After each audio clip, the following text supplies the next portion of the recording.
Hey, this is Todd Dammit Kearns from Slash featuring Miles Kennedy and the Conspirators, Bruce Kulick, and so much more. And you are listening to the hottest podcast in the land, Shout It Out Loudcast, with Tom and Zeus. Okay, wait for it like that. Shout it out loudcast.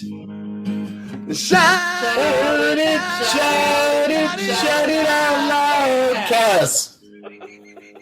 I don't know. Hello. Hey, what's up there, Kiss Army? Tom and Zeus in another episode of Shout It Out Loudcast, episode 160. Eddie Trunk 2. Electric Boogaloo? Wow. Dude, what a banger of a January for Shout It Out Loudcast. I mean, wow. I mean, we start off the month with Love Gun. We get James Campion, author of the Destroyer book. We get the talisman for a KISS draft.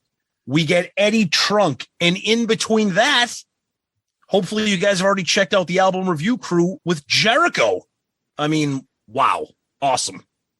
Yeah, so it's been pretty hectic to say the least. And since we have like Eddie on, it was a nice, actually pretty long interview. Let's just try to get through some feedback quickly and get to that. Tom, so last week we had the talisman come and do our KISS draft with us, and we had a Gene and Ace KISS draft. And how'd that poll turn out? Yeah, so that was a blast. What a blast to have those guys on. Hilarious. Oh my God. So the poll was we posted everybody's draft lists, all five of us, and we had you guys vote on which one you guys liked, and Jeremy kind of ran away with it. Yeah, Jeremy crushed it in the poll. He got 40%. People loved his the set list that he drafted. We'll just get to a couple comments here. Graham Richley, I want to grow up to be a talisman. I'm in danger of liking those guys more than the guys in KISS. That's awesome. Yeah. Twisted Kister says always a good listen with these guys. JC says hands down Zeus with Secretly Cruel, Good Girl Gone Bad, and Domino. Then Tony and Vet Halen both said Jeremy, clear winner here. Baseball and Death said, I got to go with Phil's for Nothing to Lose, which to me is Gene's greatest song. If Jeremy had drafted Any Way You Slice It, I might have had to think harder about it because I don't know if I could vote against two Hornets Nest references. Two Hornets Nest references? Wow. Okay. Yikes. And then let's get into a couple Twitter things here. Our buddy Costa. Right when Charisma was chosen, I knew this would be an awesome show and a draft. What stories? These guys could write a book about touring and playing with Gene and Ace. Of course they could. Then we got a picture and a tweet from Ian Carter. And he says, hang on, these guys were my backup band on the KISS cruise a few years ago. How lucky was I? And it's a picture of him on stage with the talisman. I don't know if he was doing karaoke or what, but good for you, Ian. Pocket Rocket Ride, badass musicians right there. Yes, they certainly are. Tex and Brian, love it. It's been a while since a draft. Talisman are hilarious. Tom, I can't believe it took you that long to take Shock Me. Yeah, that's a good point. Yeah, and that's some Twitter stuff. Let's keep flying through feedback. What do we got on the Book of Face? Yeah, buddy, Mr. Jebson. Uh-oh. Yeah, these guys are so awesome.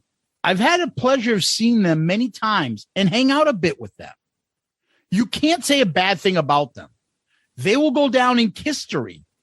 And what better guys to do so? Can't say enough praises about them. Absolutely hilarious show fuckers. Wow. Yeah, Kevin. On Instagram, Tui Hoi Liam. I don't know who that is, but in the middle of this episode right now, it's so awesome. These guys are cool as hell and have certainly gained a new fan. Also, do you like KISS? We get that do you like KISS thing so freaking much. My God, what a catchphrase it just took off. Oh, my God. On DM on Instagram, Greg the Hammer Valentine. Excellent new episode. Made my day. All right. Well, we try to do the best we can over here. the hammer, and hopefully you meet up with Brutus the Barber Beefcake, and all is well. And then over on YouTube, we got Jay Rucker. Saw the Talisman with Ace in Charlotte last year. Great show. Ryan kept throwing picks towards my area. About just 3 hit the floor in the front of the barricade. The security guard was sort of a dick and acted like they weren't there, even though I pointed them out to him. Anyway, it was a great show overall. Those guys are super talented. Mr. Antonio 2005. All right. Great picks by all. And I really like the box set picks. Thank you to the Talisman guys for all their work with Gene and Ace over the years. They are the reason Gene and Ace are stretching themselves to add rarities to the set. And I hope one day to see them in concert with Ace. I would add a top 5 for me that didn't get covered in the draft episode is Naked City, Mr. Make Believe, Hate, Into the Void, Only You, and my bonus would be It's My Life, which was picked. Yep.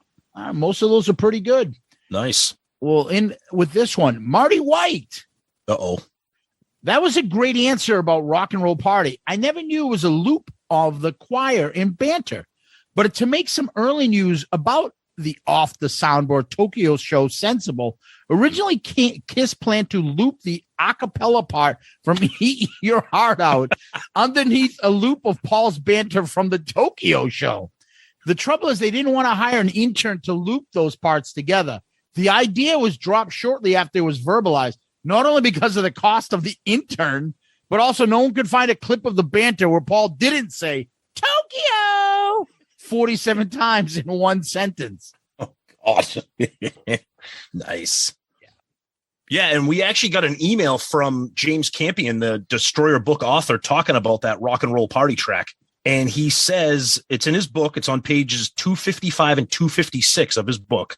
It was Jay Messina's idea, an execution taken from an audio exercise by a composer, Steve Reich, called It's Gonna Rain, in which the sound of a preacher recording is looped with a slight alteration on the timing until the words are indecipherable and become their own soundscape.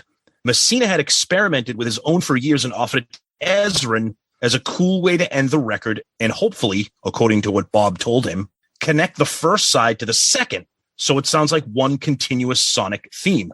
What Jay did was the opposite, as he started with cacophony, and as each time the tape loop came around, he took 1 or 2 overdubs off until you can hear what Paul is saying. It's a cool story, and that's how it goes. And he's right. If you listen to it, the more it plays, the clearer Paul's vocals or wording becomes. But this is why you got to love being friends with somebody like James, who can just jump in and be like, hey, I heard your episode and I got something to add. So thank you for James for that. That's fantastic. Yep. Yeah. You have any other emails there, buddy? We got 2 quick ones to go through here. Our good friend Daniel LeBlanc. Hi, Tom and Zeus. It's My Life is one of my current favorite songs from KISS. And during the conversation regarding that song, there was a moment when the reason why it didn't make Psycho Circus would be revealed. I think it was Ryan who said he knew, and then when pressed for details, he said he was just kidding. Anyway, glad we got on the box set. Yes, Daniel, we're both glad we got the song on the box set because we both love that. It's a good one. And we will finish up feedback with something from our good friend Wes Beach from the Plasmatics, former guest of Shout Out Loudcast. Hey guys, that was a fantastic episode and sounded like everyone had a great time. I didn't realize that they backed both Gene and Ace, and it was cool to hear their stories of interacting with them. Disappointed no one picked Love's a Deadly Weapon because I would have liked to hear their insight on it. I do have a theory as to why It's My Life was not included on Psycho Circus. Paul was not a fan of Wendy and probably didn't want to use a song that she recorded, much the same way he was mad that they did Thief in the Night after she did it. Raise Your Glasses is almost a reworking of It's My Life, and maybe it's their nod to the song. When I first heard a pre-release version of Psycho Circus, I thought it was It's My Life, but sadly it wasn't. One wonders if it was included on the album, if it would have been a single or a video. Keep rockin', gents, Wes. And Wes, you send us great emails every week. This was an awesome one, too, with some comments and some insights. We appreciate that. And for that, you our comment of the week. Good answer. Good answer. I like the way you think. I'm going to be watching you. Well deserved, Wes. Thank you, buddy. Absolutely. Tom, what we do next is we always like to give a shout out to our Patreon family. Well, you guys got to hear your selection this week. If you're playing this episode on Wednesday, we dropped the Slave to the Grind, which was the Patreon pick for ARC. And that one had our buddy Jericho joined us for that. And I know everyone was like, oh, what's going to happen there? But Chris was honest. Chris gave his opinion, and he loves that album. And I feel, well, I want you guys to hear the episode. You can hear the rest of us and the rest of our opinions about it.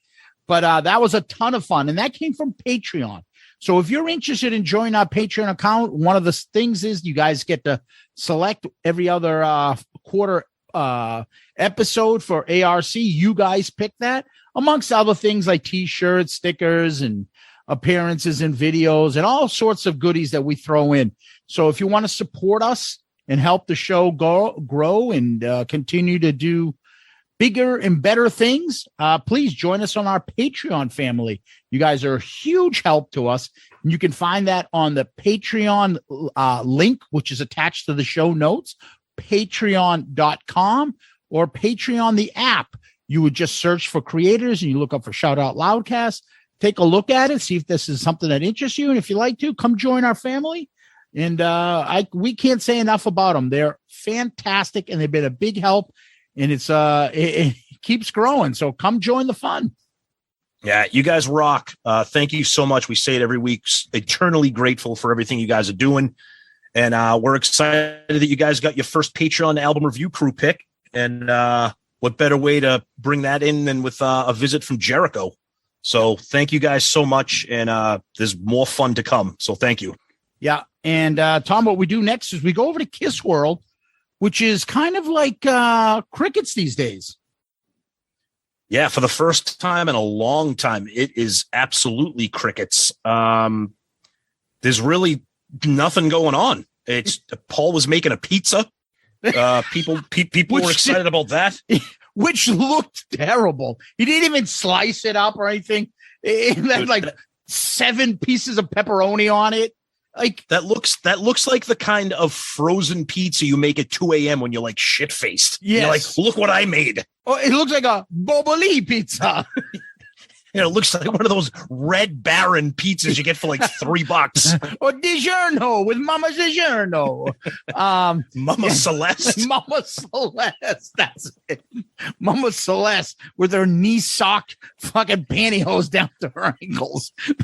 Making pizza in the oven. It looked fucking bad. It just looked stupid. It looked like something you say to your like 10-year-old kid. Oh, good job on that. Not a friggin' guy who's like, oh, I should make a cookbook. And there are super fans out there, like super fan. Ooh, that looks delicious. Can I come over? No, there's a restraining order on you, super fan. And then in addition to that, there was another one we was talking about like, ooh, I made fancy pasta. Compliments the chef. But that was me. And it looks like it was like Kraft mac and cheese box. Yeah, another one of his Olive Garden dishes. Oh my God, it looked terrible. In the meantime, what was Gene talking about? Yeah, and Gene decided to retweet an article about TV remote controls and how much he hates them. Dude, you fucking spit blood and breathe fire. No one wants to hear your old man yelling at a cloud. It's like fucking Archie Bunker bitching about his chair and he can't find the remote, the clicker. Like the two of them, it's so non-rock and roll. Oh my God. They just don't care. They just don't care. I think Tommy put something out of like, can't wait to get on the road. I saw that. Yeah, of course he can't wait to get on the road. It's probably the only way he gets paid. Bruce and Grand Funk is going to join Kid Rock on their tour. What a weird lineup. Kid Rock, Foreigner, and Grand Funk Railroad. That's interesting. Yikes. Go see Kid Rock. Get your hepatitis shot before you do. Jeez. Hey, guys. Kid Rock. What a show. American Badass. Bar with the bar, da bang, diggy, diggy. Hey guys, Bruce Kulick hanging out here. My friend, Kid Rock. Great guy. We played a lot of his songs. I think you know him. See you next time. It's Bruce. Take care. Stay away from him. He's got Hep A, B, C, and D. Sounds like what we were saying about Ace. So long. Exactly. And now you're gone. Oh, so long. Anyway, that's about it for Kiss World, right? Nothing really else. No, that's it. And then no word on the Australian tour, which starts in March. Status quo for now. So, yep. So, Tom, before we continue and get to the big interview, I'm going to see if Ace Frehley is available to get ready to come and play a couple songs for us. All right, we're back. I was just changing the batteries in my remote control. I hate those things. Like, Gene, terrible. Yeah, I was just going out and grabbing a couple slices and a mellow yellow. And I also like to enjoy a box of Cracker Jacks with those. You guys were talking about Paul's Pizza. I figured why not hit Regina Pizzeria downtown? I like getting the toys and Cracker Jacks. Ace is eating Cracker Jacks, but apparently he is. Anyway, Tom. Favorite of those little tattoos I can get. I once got a tin whistle that I like to try to incorporate in one of my solo albums. I gotta get Ace. That's a kazoo. Put that down, Ace. It's a kazoo you found. Regardless, Tom, we had the.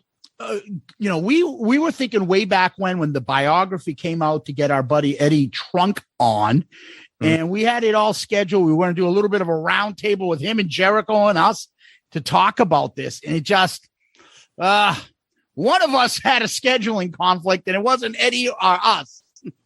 So we postponed this till this time, and we can just wind up Eddie and just talk Kiss nonstop and see where it goes. And thankfully we were able to get him on, and nothing was off the table, and we just hit record and went. Yeah, like Zeus said, with Eddie and Kiss, or Eddie and anything, you just toss a topic up in the air and he just takes it and just goes to town with it. And that's what we did. We led with some topics and then kind of let Eddie kind of direct the traffic with it. And it was just fantastic. I mean, 90 minutes went by like the snap of a finger. I mean, it was amazing. And we're excited for you guys to hear it. It was really, really fun for us. Yeah. So without further ado, here is Eddie Trunk 2. Welcoming back to the show is the great Eddie Trunk, and we're excited and honored to have him back for a second round of Shout It Out Loudcast. So, Eddie, thank you so much. Welcome back to the program. We're excited to have you again. Thanks, guys. Thanks for having me. Good to be back. Awesome. So, a lot has gone on in Kiss world. We, again, we're a Kiss podcast, so that's where we focus. We might have a couple of non-Kiss things to talk about, but I want to start off with something that I know Zeus and I are excited about, our listeners are excited about, and that's the recently announced Creatures Fest. That is going to be Memorial Day weekend in Nashville, put on by Neil Davis, who you emceed that awesome Kissmas Masquerade event from December 2020. And it's a bonanza for Kiss fans. You got Ace Frehley, Vinnie Vincent, Bruce Kulick and his incredible band. And then a bunch of other, legacy acts, Quiet Riot, Enough's Enough, things like that. So this is kind of like a multi-tiered question. A, have you talked to Neil about potentially being involved with this event like you were with the Masquerade? And generally speaking, what's your thoughts on an event like this and bringing together all the former members that fans want to see? And what do you think Paul and Gene think of this? Do you think they even care? Because this event checks off all the boxes that diehards like us want. Former members all together, interacting with fans, playing deep cuts. Yeah, well, I don't know a tremendous amount about it beyond what you just said, and is pretty much what I heard about it. And then I had heard that Neil was involved with it. I have a booking agent that actually booked a couple of the bands that are on there that also handles my bookings. And he had said that he had dialogue with Neil about me possibly coming on board for it and being involved, but it was something that Neil was going to look into a little bit down the line, I think. So at the moment, I'm not attached to it or not involved in it, but I'd love to be if it all works out. So We'll see. As far as the event itself, I mean, you're right. I mean, I don't, correct me if I'm wrong, but I don't think there's ever been a scenario where Vinny and Ace have been in the same room together. I don't think that ever happened. I mean, it could be wrong. I think you're right. So that in and of itself is super interesting to me. I don't know how it's laid out, though. Maybe you guys do better than I do, but is it staggered? Is everybody there the whole time? Are they there at the same area at the same time? Zeus, you can answer that one. I believe there are 3 headliners. I think Ace headlines the first night, if I'm not mistaken. Friday. Yeah. And then each one of them, I think then Bruce's is the last, I believe, Tom. I think so. Vinny's in the middle. So I don't know if they're going to. So we don't know if there's going to be. There might not necessarily be any crossover. That's the thing where you could get real excited about it. But if I mean, it's still great no matter what to have that weekend. Don't get me wrong, but you'd also don't know like if one got traditionally, unless there's incentive for these artists to stay the extra day, meaning something to sell, an opportunity to make money, whatever. They're in, they're out. They do what they got to do. So we don't know if there's going to be that crossover stuff. I think that where the KISS fans' mind goes is, wow, all 3 of them jamming together or something like that. Right. We just don't know if that's even possible given the schedules. Right. And I think the reason why, like I said, and I think, Zeus and I and our friends and all the diehards, like I said, we were on the KISS cruise and, the highlight for us, I mean, yeah, KISS was great, but the takeaway from that was Bruce's band, which is phenomenal. I know you had Brent and the guys on your show recently talking to them. And Bruce. Bruce, Bruce that's was right. on just before that show, and I went to the show in Vegas. I was there. Oh, okay. So you experienced what we experienced on the cruise. An absolutely phenomenal event. That again, although the show I saw was different than what you guys would have seen on the cruise, because Eric Singer was the drummer. Well, Eric jumped in on the cruise. He was kind of hiding backstage, jumped on for Domino. And I think I'm not sure, it might have been one or another song, but that's a segue into another question I was going to ask about Eric being involved with Bruce and his band in that event. Well, my understanding on that is that was a very last minute thing because Brent Fitz had COVID. Yeah. Okay. For the second time. So what happened? I have a home in Vegas, and I flew there because Bruce had come on with me to promote it, and I really wanted to see it. And Bruce had been saying to me, one of these days when I do this on land, you've got to see this show. And the guys in his band, Brent and Todd and Zach, are really good friends of mine. Yeah. And we hang all the time in Vegas when I'm there. So I was always wanting to see it. And Bruce said, you got to come out. You got to see it. I go, I'm there. You're doing it on land. I'm there. So then Bruce called me. I flew to Vegas the day before. Bruce called me the day before, and I was like, oh, here we go. It's going to be canceled because of COVID or something. Yeah. And he explained to me that Brent Fitz was sick and couldn't play the gig. And he said, my only option is to call Eric Singer, who also now lives in Vegas. And I said to Bruce, I don't know of a KISS fan that's going to have all respect to Brent Fitz, but I don't know anybody who's going to have an issue with Eric Singer, the current KISS drummer playing the set. And Bruce explained to me, yeah, it's all good. But the problem was that it was such short notice that they had to radically alter the set list that they played at that show. Right. And my understanding was, and what the guys told me was, they had to play stuff that Eric Singer knew and was comfortable with and had played before. So what they modeled the show after was the KISS Alive 3 set list. Okay. And because when I went to the show, I'll be honest with you, when they played Detroit Rock City and stuff, I was a little bit bummed because nothing against those songs, but I'm ready for deep tracks from Asylum or something. And give me Secretly Cruel, give me whatever. Yes. And I was shocked, and I was like, well, I don't really need King of the Nighttime World or Detroit Rock City from this lineup. But then they reminded me, look, we had to make some changes and do stuff that Eric normally played, which I completely understood. Yeah. Go ahead, Zeus. What I was just going to ask you is, so we make a big note of it, and we talk about it throughout our show. That when we've seen the End of the Road tour maybe 5 times already, and we're honest about the band. You've heard us, and we're like you. We'll talk them up, but we don't rub their feet here when they do something that doesn't look to be right. And one of them is Eric looks bored on the End of the Road tour. He looks unenthused. He looks tired. He looks like he doesn't care. He looks like it's a job. When we saw him on the KISS cruise, and first he's backstage because it's so small, you can see him. He's tapping his hands. He's like itching to get out there, playing different songs. He jumps on stage. He's not the same drummer.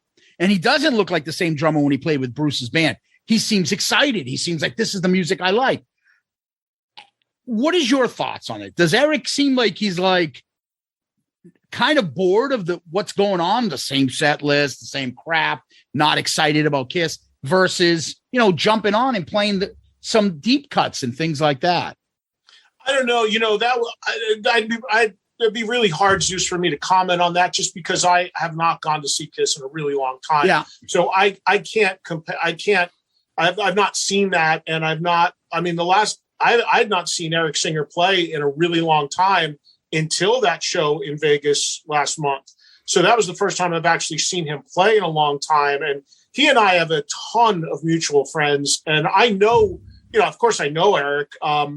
I haven't spoken to him or seen him in a while, and I'm sure it's inevitable before we run into each other and talk some in Vegas, given that we're both there a lot and he lives there. And again, we have so many mutual friends. And as I've said repeatedly, I have no issue whatsoever with Eric Singer or Tommy for that matter. Yeah. But I can't comment on how he is in the current band and what's going on now, just because I'm not at the shows, so I don't see it. But I will tell you this. I think that could, that could be only natural for somebody in that position. I remember when Eric Carr was in KISS and I was working with Ace, and Eric Carr wanted very badly to go out and do a run of club shows with Ace. Eric Carr even went to rehearsals once and rehearsed with Ace when he was trying out different guitar players at one point.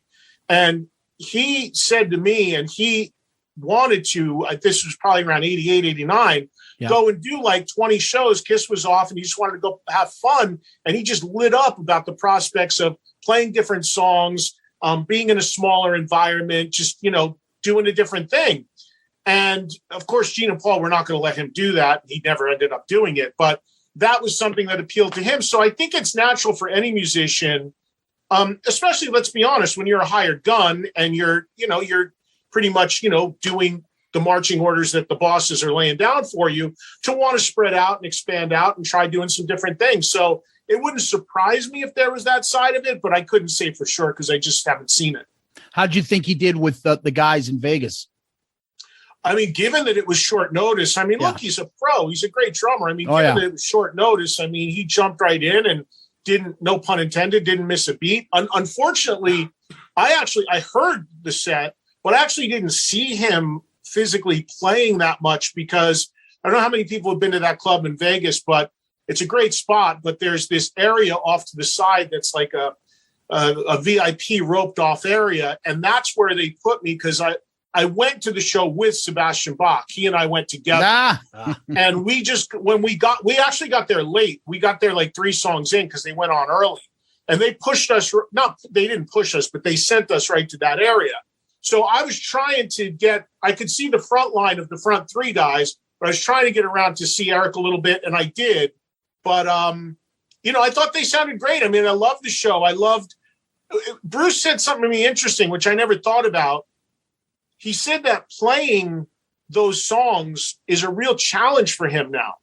He said this on my radio show and I said, how so? And he said, because I'm much older now. And I said, you mean just the dexterity? He said, yeah. He goes, back then, KISS was pushing me in such a direction because everybody had the hot shot, flashy guitar player. And he goes, I had to really find a way to do that. It wasn't really naturally me. And Bruce has been playing in Grand Funk for 20 years. He's not doing that in Grand Funk. Right. So he had to refine that whole style of playing again. And he admitted it was really challenging for him to get back to that. Yeah. Yeah. See, it's funny too, because we got lucky because the show that we did get on the cruise was that deep cut show that you were talking about. I mean, they played almost the entire Revenge album. You didn't get any of the Detroit Rock Cities and the King of the Nighttime Road. Pretty much there was no crossover between what KISS played in their sets and what Bruce's band played in their set. And excuse me. And Zeus and I talked about it, and a bunch of our friends, we were lucky enough to go on a huge group of buddies on the cruise. People were talking more about Bruce's band, the performance itself and the set list and the energy and the dynamics and the fun, people looking at each other, screaming, saying, holy shit, I can't believe they're playing Thou Shalt Not. I can't believe they're playing Spit. I can't believe they're doing this. And, you know, some of us, we felt kind of almost guilty that we went on the KISS cruise and almost enjoyed that band more than KISS. And I wonder if the band has their finger on the pulse of the fans in any way with that. Well, here's what I'd say about that, Tom.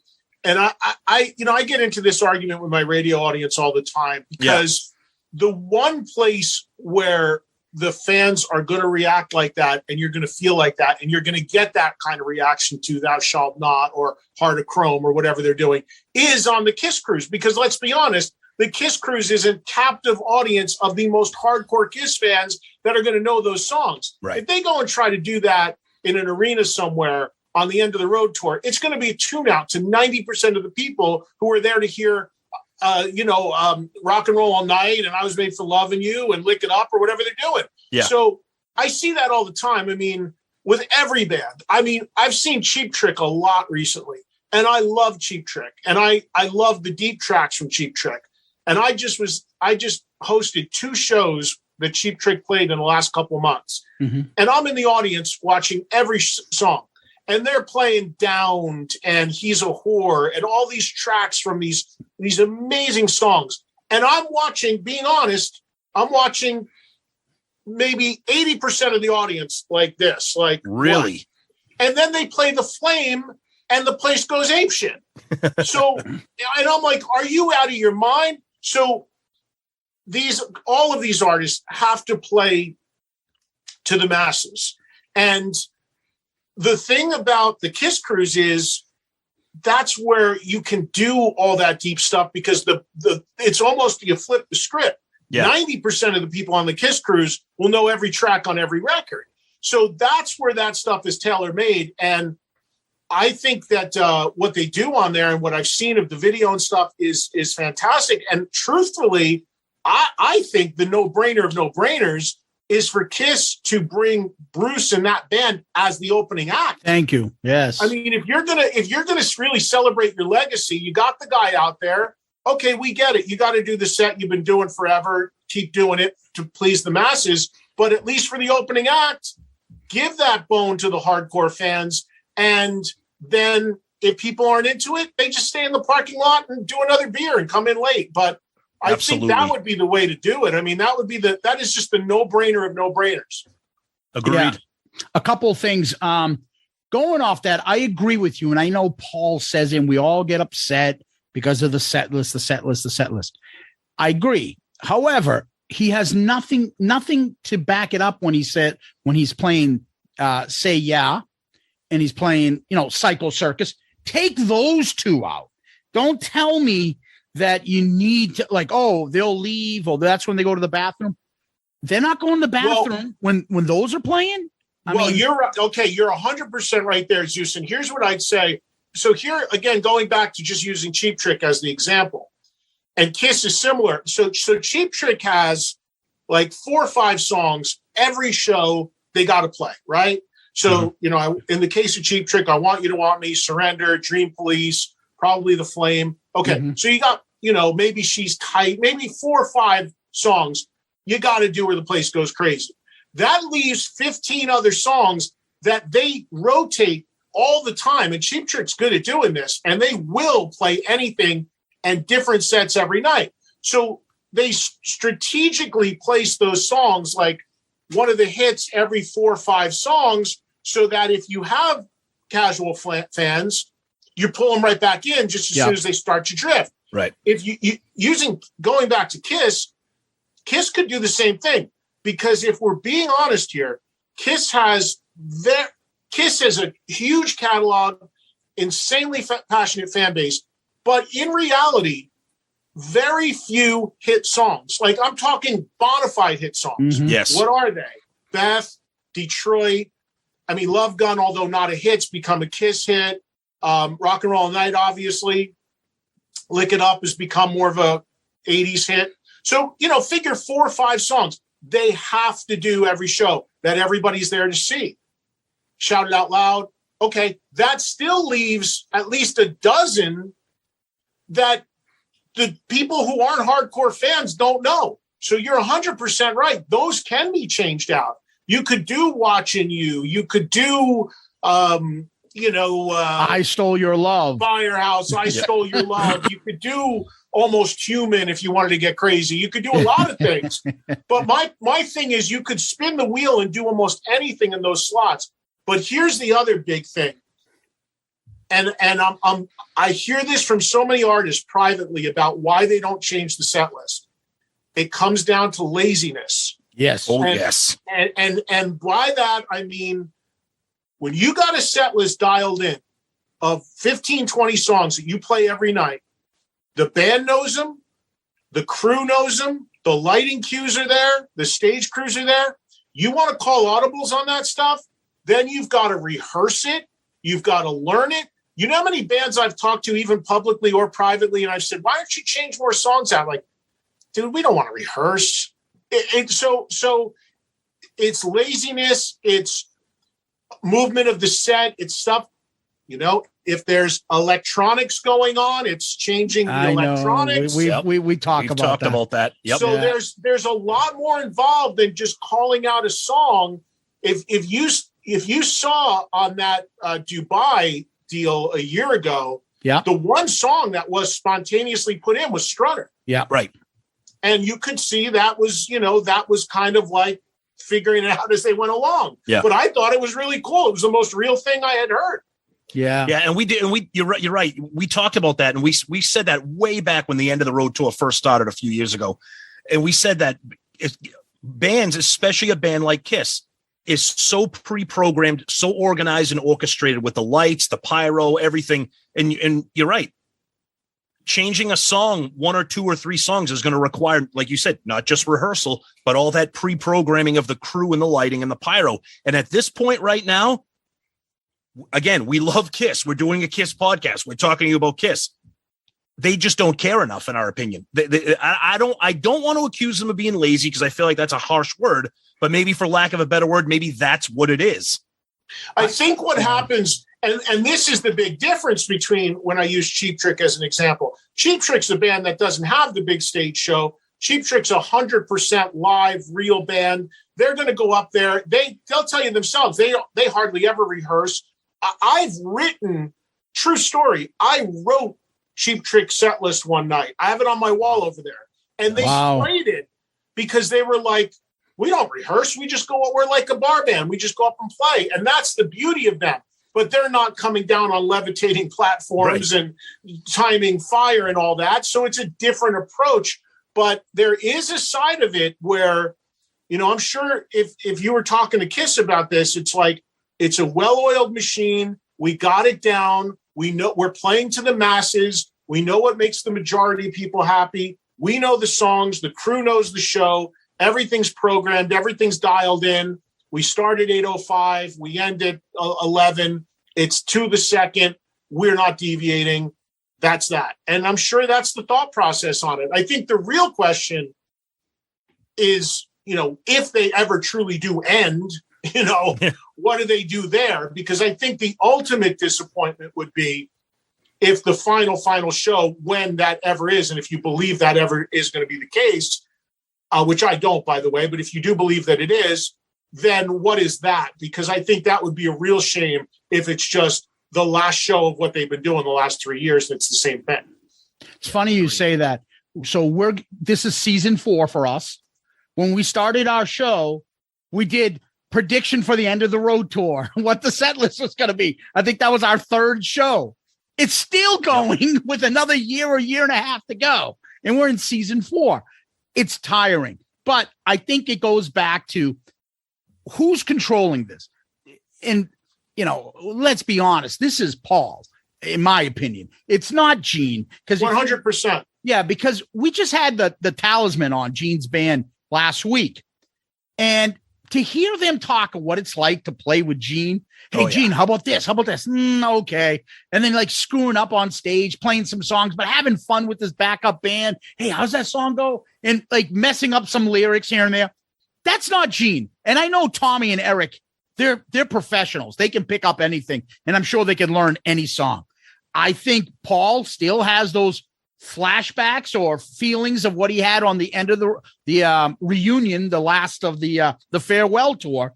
And he's like, I'm not going through that shit again. This is the set list. This is when I go out and do Love Gun and fly over the crowd. This is when I do this for I Was Made for Loving You. That's it. And it's a shame because the rest of the band, I think, can do something different. But I mean, that's what it is. Make no doubt about it. I've said this. I've heard this repeatedly from so many people on the inside as well, that really for the last 15 to 20 years, Paul Stanley runs KISS. And anybody that thinks differently is kidding themselves. Yep. And Gene, of course, is an equal partner, but Gene knows that. And I was told that what happened was a number of years ago when it was winding down and they really thought it was going to be over, that Gene basically deferred the decision-making and let Paul be the boss, because it was Gene wanted to keep doing it and it pacified his ego and kept him engaged. So they're like, hey, you're the front man. You do it. We'll march to your orders. Let's go. Let's just keep doing it. And that's how it's been. But no, make no mistake. I mean, again, equals no doubt, but Paul calls the shots. Paul is the band. Gene is the brand. You put those two out, they run their own shit. And Gene just says, hey, I'm going to do this. And Paul just says, okay. But then Paul says, this is where we're touring. This is the set list. This is where I want you to be. And this is the shows we'll go on to perform. And I think Gene just says, no problem, Paul. Whatever you want, Paul. And now they're both painters. Yeah. Yeah. Oh, God. Except now watch that rivalry go as soon as Gene I'd love to see the day that memo came in onto Paul's radar. It's like, can you imagine? I know we would painting.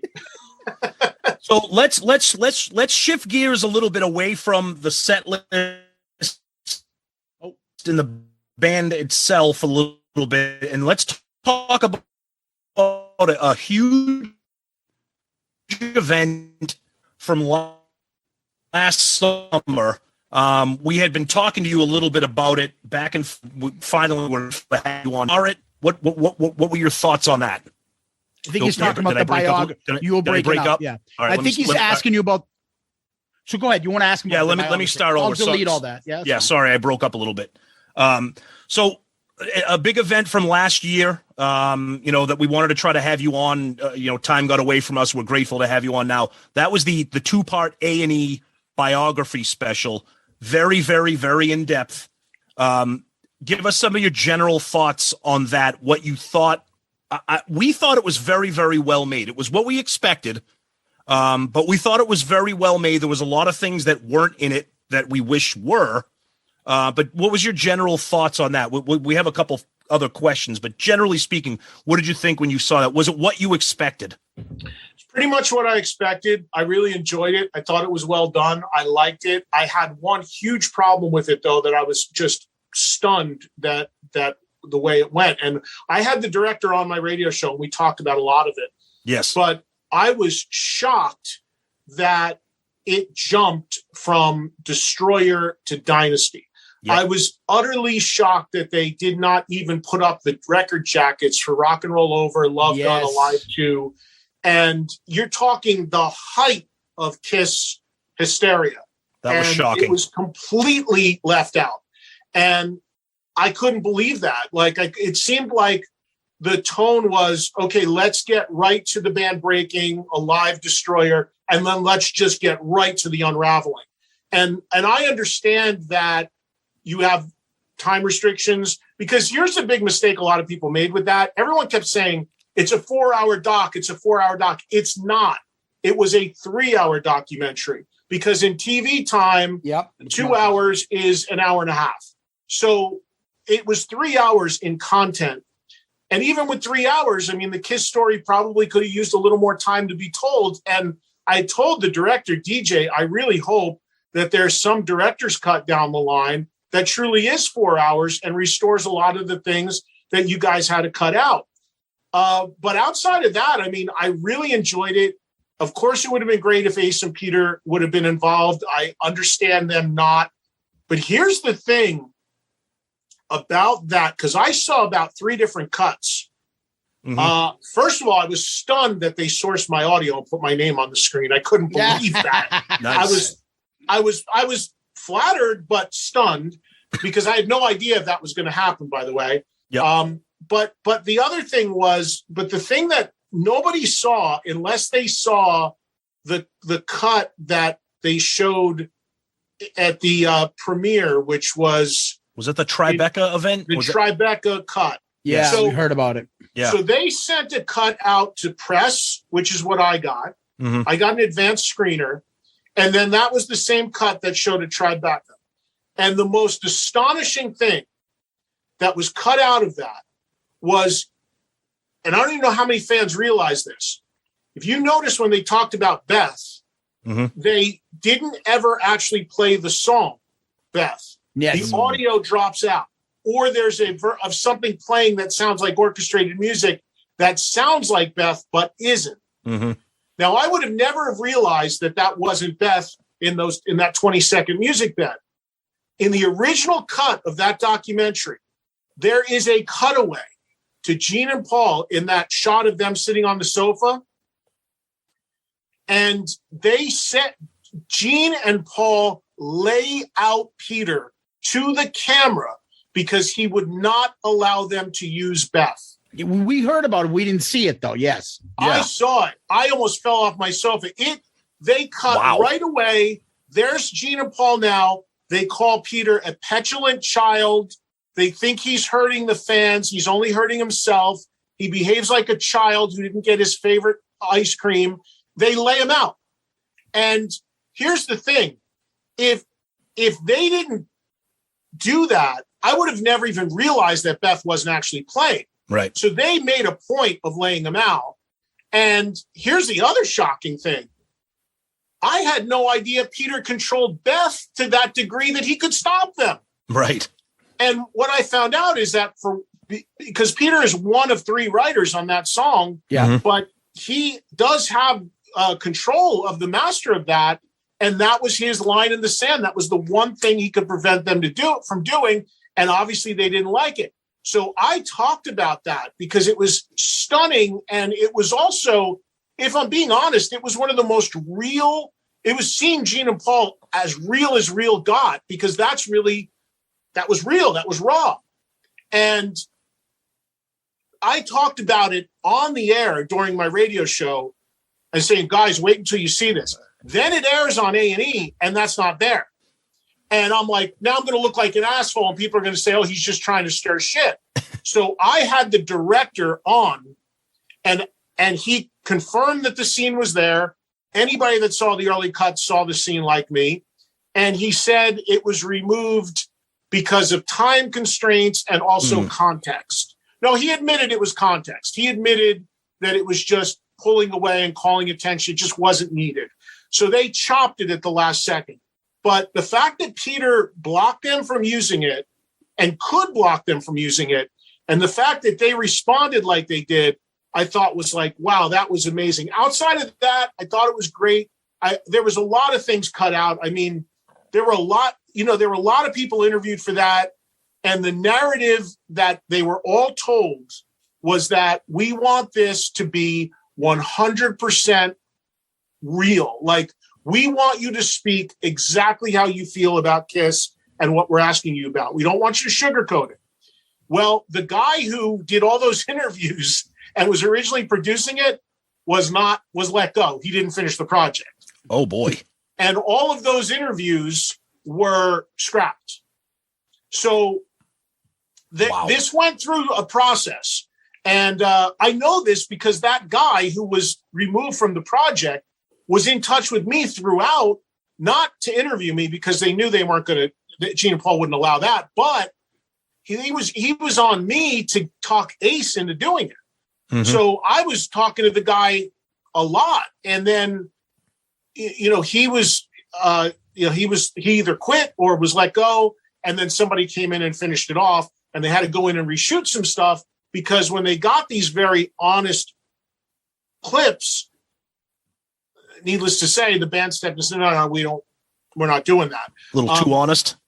They didn't want, and that's, by the way, why Ace refused to do it, because he knew that Gene and Paul would control the narrative. And the thing that the previous director kept enforcing to everybody was they would not control the narrative. We have complete control. And Ace is like, that is never going to happen. And he was right, because they cut that guy and they brought another guy in. All of that to say, it was entertaining. I thought it was well done. I enjoyed the hell out of it. My only criticism was that big gap there in the height of KISS insanity. And I would have loved more. I would have loved more from it. And it would have been great if they could have talked to Vinny. It would have been great if they could have done like a real comprehensive thing. I would have loved more on the 80s. There was so much more I would have loved, but maybe a director's cut one day. Yeah. There was a lot of parts that when we did our show, we did 2 episodes. They were longer than the documentary. We did about 2 hours on each part of the biography. Everybody was joking. They said, "Yeah, you guys, your recap of the biography was longer than the biography itself." But that's what we do. We pick apart everything. So yeah, there was a lot of things in there that I'm like, I thought for at least what Paul wanted to show, it was like the nicest, the most restrained he was about talking about his issues with Peter. I thought he used words like, Peter makes it hard to love him sometimes. And like, we're telling you can make $1 million. I don't want $1 million. I want to make what you make. And he didn't go for the kill, at least on that. There was some other stuff that it's like, the same analogy about the flat tires. It gets tiring. We told these guys the drinking and the drugs and all that other stuff that they bring up. It's just the same old record over and over again. But there was a lot of that kind of stuff that at least I thought maybe they're healing something, because Paul can publicly now not be as much of an asshole to Peter. But I say it all the time. He just can't help himself. He'll write books about how people should be nice to each other, how you should learn to love and grow as a person. Except for Peter Criss, he sucks. Him and his wife are miserable fucking asshole. And you're like, Jesus Christ, what did I just read in your book? Look, if you could have seen the cut of the cutaway of them laying him out, then you would have been like, it was stunning. But I talked to Ace about it since it aired, and Ace told me he has not watched it and he hasn't seen it, and I believe him. But I told Ace, I said, I think you actually came out pretty good in it. I said, you came out pretty well. And I said, the other thing about it, I was shocked that this was in, which jumped out at me when Ezrin said, sure, Ace felt ganged up on. And you know what? He was right. He did feel ganged up on. Yeah. He was ganged up on. Ezrin goes, he was. And then Ezrin says, Ace is the most rock and roll guy in KISS. Yep. Well, those two things jumped out at me. It's like it kind of affirmed what Ace has been saying all along. And for them to leave that in of saying that Ace is the most rock and roll guy in KISS, I thought that was a pretty bold thing to do. So yeah, there were a few things in there. That they let in there that I was like happy to see. And overall I enjoyed it, but I just think, look, I think if it was a truly a 4-hour documentary, like 4 hours of content, that extra hour of content, we probably could have gotten more on these things that we would have loved to see. Yeah. And another documentary that Zeus and I talked about, we did an episode on it because we talk about everything that KISS has ever done. And it was a shorter documentary that you were featured prominently in. And that's the series on Reels, the Breaking the Band documentary on KISS that you were featured in prominently, which was nice to see. And, because they had nothing to do with that. Well, that I was just going to say that, that's exactly.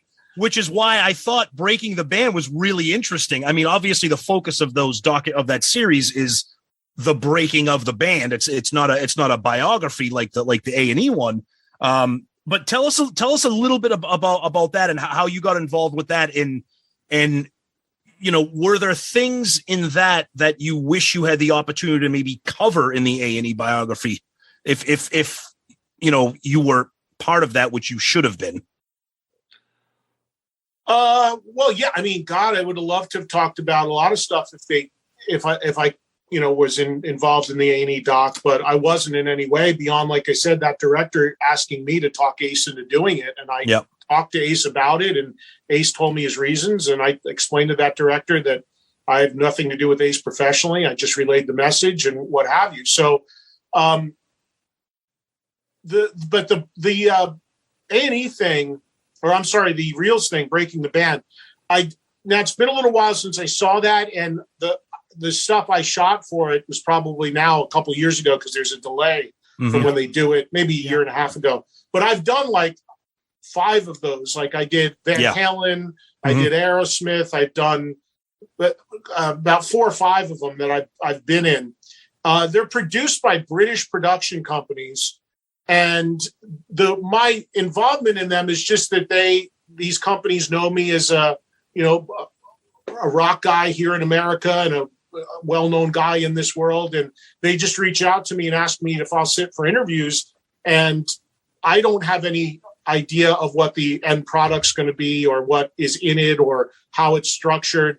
I'm just a talking head that honestly, the thing that's frustrating about those things is they will interview you for like 2 hours to use 20 seconds. But that's how they all work pretty much. But some of them are well done, some of them not so much. But the thing that is the most important thing that I'm sure fans have figured out is on every one of them, almost every one of them, the artists themselves are not involved in any way. So they are completely unauthorized. Yeah. And I think it's one of the reasons why they're all British companies that produce them, because there may be some loophole in clearing the music or clearing footage or what have you. So there's some, and that's all way above my pay grade, but I know that there's ways you can do this stuff creatively without getting clearances and paying the freight on publishing. And the artists just don't cooperate with them and don't participate in them. But the production companies and Reels' position is, well, we ask, and if they don't want to do it, we're going to find a way to do it without them. So what you get sometimes is some real good ones, and sometimes you get ones that, if I'm being honest, are not so good. But I don't have anything to do with them beyond being interviewed for them. And I don't remember the KISS one because I mean, I know it aired, but I maybe saw it once and I don't even remember what I said in it or how much I was in it. Because again, for me, they're talking to me for 2 hours and then they just take what they want. Yeah, well, you missed out on the classic reenactors that played the band, and all of a sudden, and you got like a roided up Gene Simmons. They showed him fighting with Ace coming in and like pushing him, and like that's not how the band worked. The reenactment actors is some of the most unintentional comedy, because the documentary itself, your interview and some of the other people, it's very good. But because of what the clearance issues that you mentioned, they have to get, it's like an episode of Unsolved Mysteries. They have these guys dressed as KISS trying to behave. It's hilarious. I'm telling you guys, I'm shaking my head for people watching because I'm fully in agreement with you. And I've told the network, and again, I don't work for the network. I'm happy they include me in this stuff. But they asked me my thoughts, and I actually am working on a series of documentaries with a documentary producer unrelated to this that will be on that channel. Cool. I do some stuff with them, and I'm grateful for the opportunity. But I've told those guys at that network repeatedly, kill the reenactments. They're not needed. They're not needed. No. Like, there's plenty of other stuff you can cover. It just adds this, all of them, to the KISS one, to all of them. It brings this layer of cheese that you don't need. So and bad. The other thing, quite honestly, since we're talking about it, the other part they should kill, and nothing against her personally, but the psychiatrist is like, yes. And terrible. She's in every one, and it's like, you didn't treat these people. They weren't in your chair. How can you what, like, Yes, it So- makes it so there's- cheesy. You're absolutely right. Yeah. it's just those things like there's so you got plenty of coverage for the story where you don't have to cut to that stuff. But again, I guess that's why I'm not a producer on it. But I'm happy to be a part of them. But I do feel that there can be things that can be different. Oh yeah. One other thing that's new in the KISS world is these things that are coming off, and I don't think they're not going off as well as I think KISS want to do. And these are this new off the soundboard releases. Yeah. Did you see what the new one is? Well, the previous one I listened to because I found it really interesting because it's that extremely rare period. There was that extremely rare time of Ace and Eric Singer. Yes. So I listened to that one because I was real curious about that, hearing how they played together, because I didn't even realize, and bad KISS fan I am, but I didn't realize that there was a time where Ace played like I Still Love You live and something else from that era live. I couldn't believe it. And I was like, I had no idea Ace ever played that live, ever. So I was real curious in that one just because of that particular lineup. But the new one is like, what is it, 90? It's the KISS Rocks Vegas. It's the it's Rock the Nation. It's from 2014. Rock the Nation. I'm sorry. Yeah. It's from the Nation. 2014 Rock the Nation tour. The DVD. Oh, I thought it was Virginia or something. It is. Before. It's I'm sorry. It's 2004. Forgive me. It's the Rock the. Is it 2014 or 2004? It's the Rock the Nation tour, Virginia Beach. It's that concert. Yeah. It's now on CD. So is that the thing that was out on DVD and Blu-ray? Yes. Yeah. Yes. Oh, so I have that in the other room. So what you're saying is they just pulled the audio track from that? That's correct. So when they posted it on their social media, a bunch of our friends and fans and listeners were saying, "Wait, you mean the thing that you already released on video is now it's the audio version of it, pretty much." Yeah, I mean, I don't. Yeah, it's this. And that's Eric Tommy lineup, right? Correct. Yes. Yeah. No, I don't know what the point of that would be. I don't understand, and I never understood. And unfortunately, DVDs and Blu-rays and things like that are becoming somewhat rare because we're in a streaming world. But for the people that still do put out DVDs and Blu-rays, I never understood why they just didn't throw an audio disc on CD of the audio track in every package. It costs like probably 10 cents for the disc. Pull the audio off, put it in there. So if you want to drive in your car and you can listen to it on your stereo. But it sounds like KISS found a way to remarket it. Of course, leave it to them, almost 20 years later and get another swing at it. But yeah, I wouldn't have much interest in that.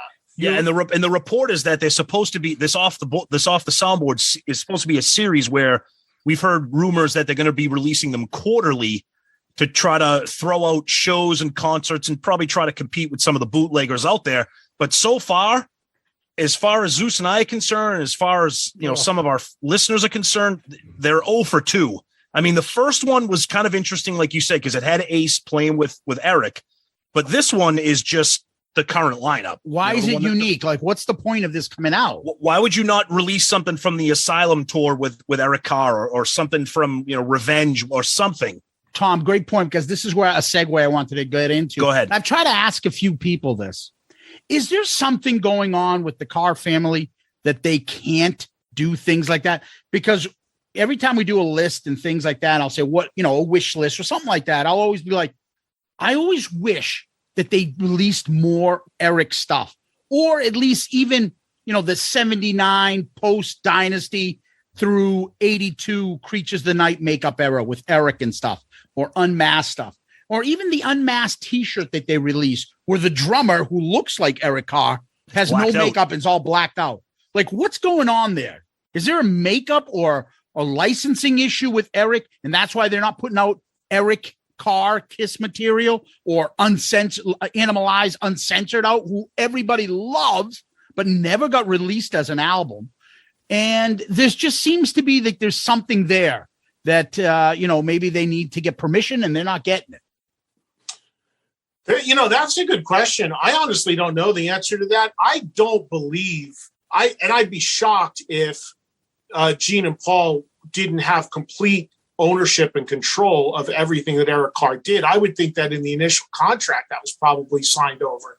So I'd be shocked if they needed to go get any sort of clearance or permission on that. But I don't know. I mean, it's possible that there's some reversion to the family and they have some control. I don't know. What's going to be real interesting, though, is, and I was interviewed for this, there is an Eric Carr documentary coming. That's right. And Can you talk a little bit about that? Yeah, well, that's coming soon. I mean, that's they interviewed me for it, I don't know, maybe 6 months ago, and his family is fully involved in that and is fully on board. And I don't know who else they talked to for it, but I know that the director was, I think his name is Jack Sawyers. He was the guy, he's the one who did the Eric Carr story. but he also, I believe, worked on KISS Exposed and those home videos back in the day. Okay, yes. He's written to us a couple times, Tom. Yep. Yeah.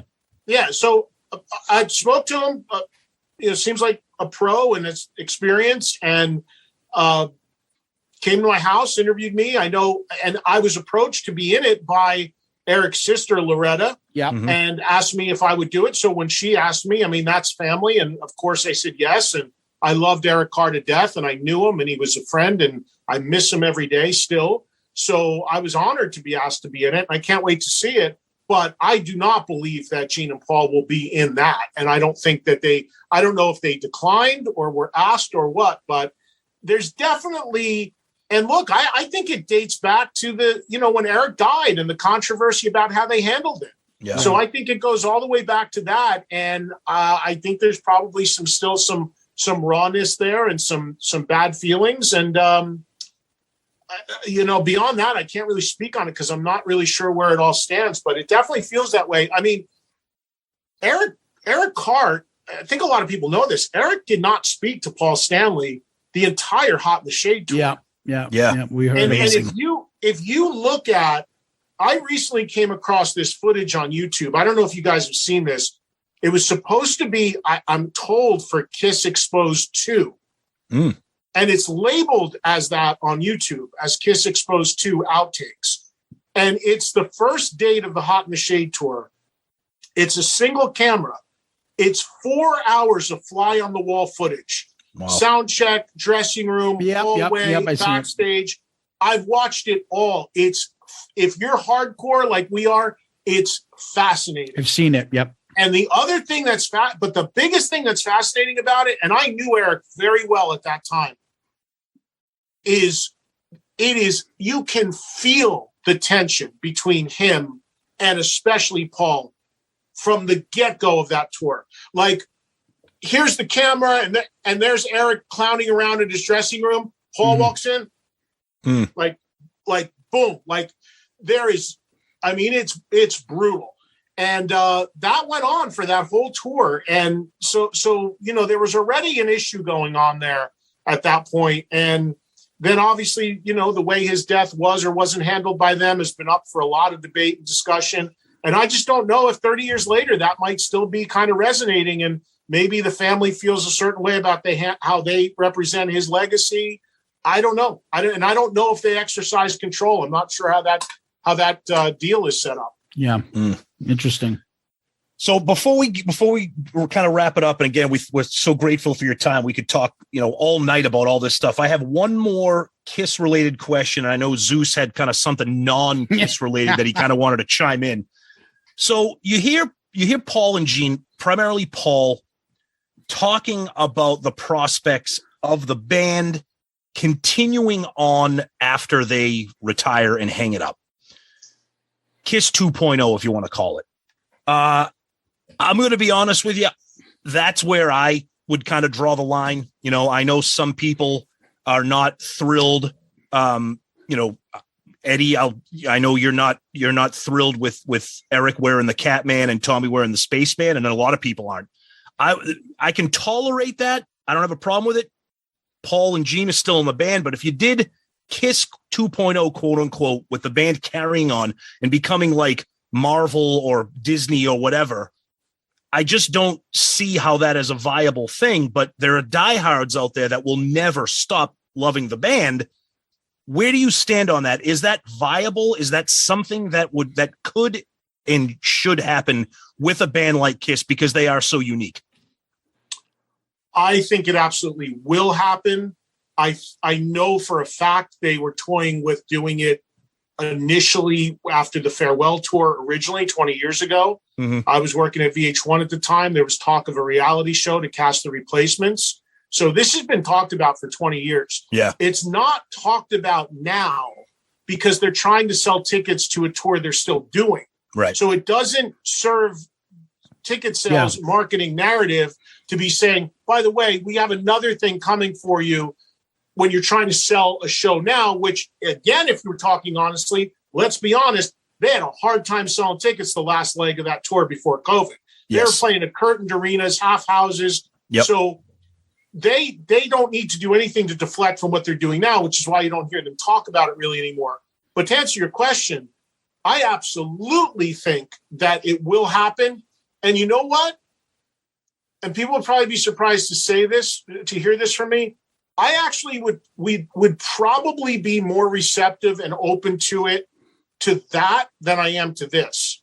Really? Yes, because that will be in and of itself then a fully sanctioned KISS tribute. Okay. That's really what that is.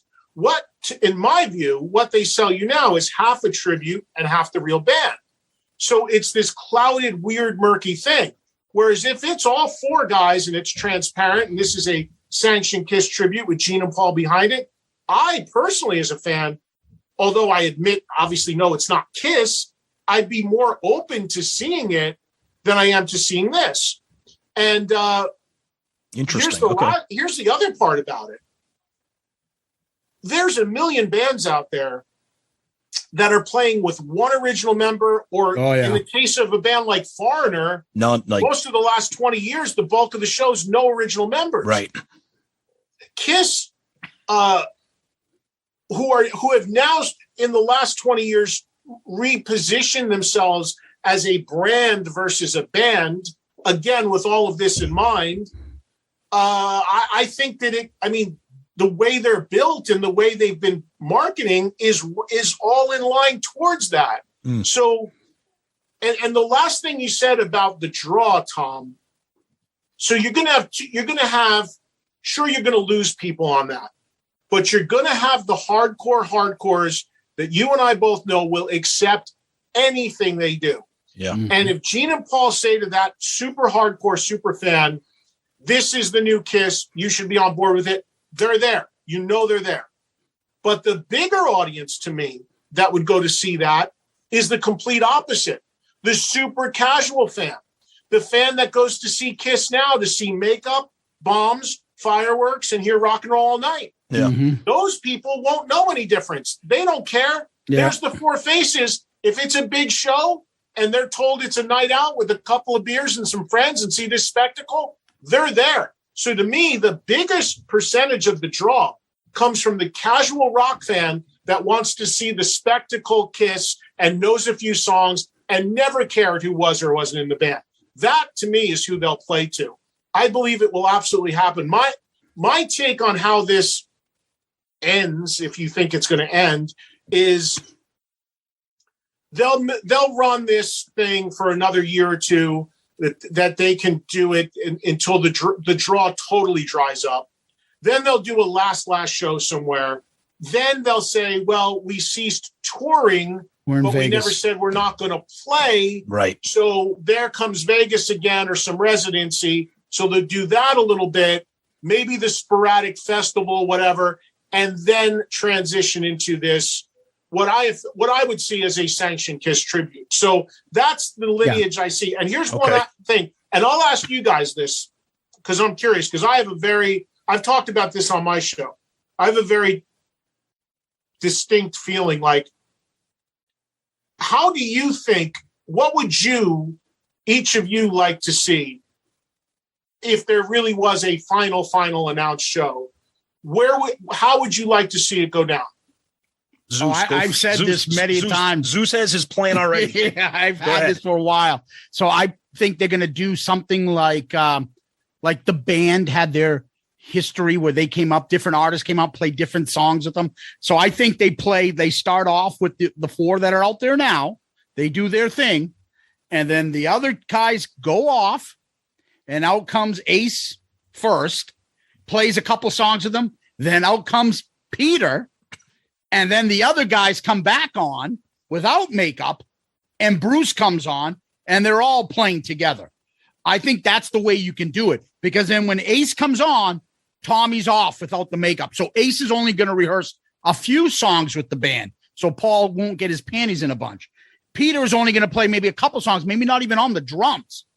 And the other guys are off. And when they do come back off on Tommy and Eric, they're not wearing makeup. Only Ace and Peter are wearing the makeup with the original two. I'm with Gene and Paul. So therefore, there's no, hey, wait a minute, you can't have two spacemen up there. Therefore, there's no overlap. And that way, everyone's ego is fine. Paul doesn't have to worry about, Jesus, I don't know if Ace can carry a whole set or Peter can do it all. They don't have to. You don't have to worry about that. That's the only way I think they can do it. And then, you make it kind of like a fun festival. Bruce gets up there. I doubt they'll invite Vinny, but who knows? Is that what so wait, hold on, Tom. So Zeus, is that what you think is going to happen, or is that what you want to happen? What I would want to happen is the whole band plays together with Eric and Tommy non-makeup, but the other two in makeup. But they won't do a whole, like Ace and Peter will not, I don't believe will ever do a whole set with KISS again. I just don't think Paul will allow it. So Tom, what do you think is going to happen, and what do you want to happen? What I want to happen is pretty much similar to Zeus's thing. Have Ace come out as the spaceman, have Peter come out as the Catman, maybe sit on the stool, do Beth like from the Love Gun tour. Have the guys come out, maybe play a song or two or something. What I think is going to happen, I hate to say this because I want to be wrong. I really don't think they're going to do anything. I agree 100%. No, I don't. I in my heart of hearts, you said it, Eddie, and I think everybody needs to brace themselves for it. I think the final show is going to be the final show. Yeah, I think that, so I think the final show, they'll make a deal out of it. Don't get me wrong. The final show is in Madison Square Garden. Here's the date, the final KISS show, but they're going to say, well, they're not going to say anything that's going to happen that may or may not happen. Right. And it will end up just being a show, maybe some extra video presentation, something like that. But I believe, I agree with you. And again, I hope I'm wrong, but I think it'll just be a show. Yep. Just marked as the final show. Yep. What I think should happen, and this is a word that KISS does not like, free. Yeah. Go ahead. A free show, Central Park. Oh, there you go. My mind was on that too. I agree with you because they can market that and still make money afterwards by selling it. So here's my logic, and I've been saying this for a while. KISS has given you that line for decades. The fans are the boss. We're nothing without the fans. All of us, present self included, have donated to their pockets over the decades. The last show, make it the ultimate give back. Anywhere you are, anywhere in the world, no ticket needed. Come and join us for this ultimate KISS celebration. Now you say, well, how are they going to offset the expenses of that? It costs money to put the show on. Can you imagine the merch numbers you'll do with a final show merchandise and that amount of people in there who didn't pay for a ticket and are going to spend that money buying your merch? So the offset would be huge right there. Mm-hmm. The amount of people you play to would be huge. And then as far as what